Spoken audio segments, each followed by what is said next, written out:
तोरे नमवा लिखलियो काट के देखल जाता हाथ है ना सुनिए ना इधर आओ यार काहे सब करते हो आप लोग दिखाओ क्या नाम लिखा है राज वो राज सिमरन का धोखा देते हैं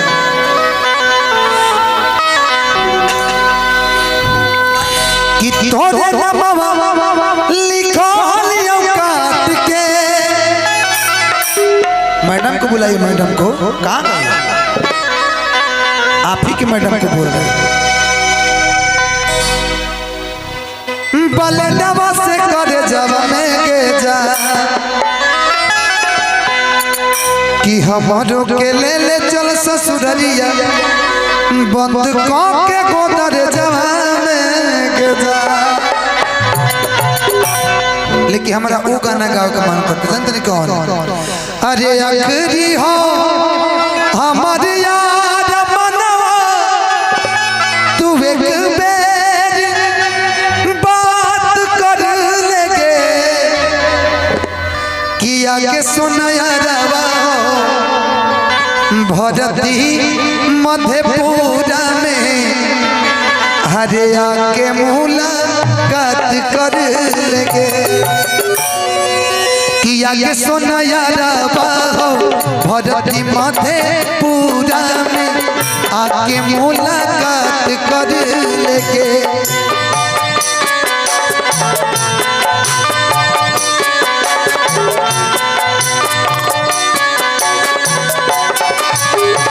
आखिरी हो हमारे यार मनवा तू एक बेर बात कर लगे आके सोनाया रवा हो भरती मधेपुरा में आके मुलाकात कर लगे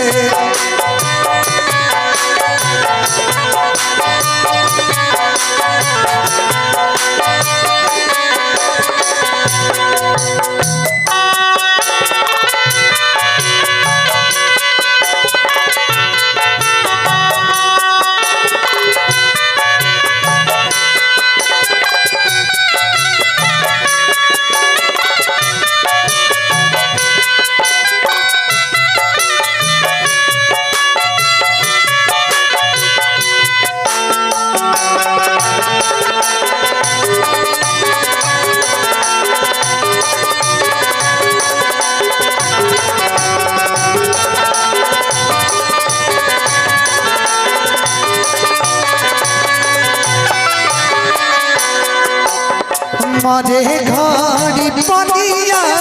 पिलाई दी है जान दे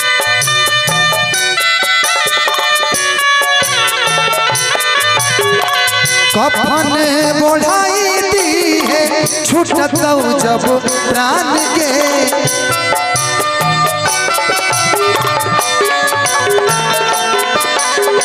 मारे घड़ी पनिया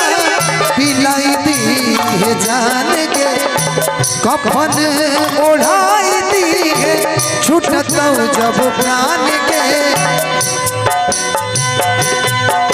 अरे हमारा से साथ जब छूटी तो भेंट एक बार कर लगे आगे सुनाया रवा हो भरती मधेपुरा में आके मुलाकात कर लगे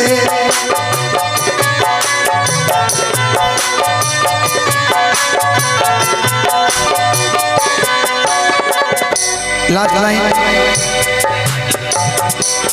BR 050 AM 7584 ये जिस भाई की गाड़ी हो कृपया अपना गाड़ी साइड कर लें कि हमारा गाड़ी निकल जाए प्लीज डॉक्टर जवाब दिल को बुलावाई में मौत के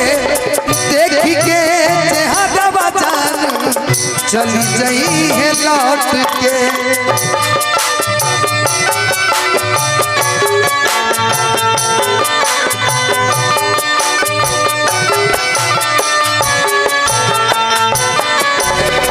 डॉक्टर जवाब दिल को बुलावाई में मौत के देख के चेहरा बचान चली जई है लौट के।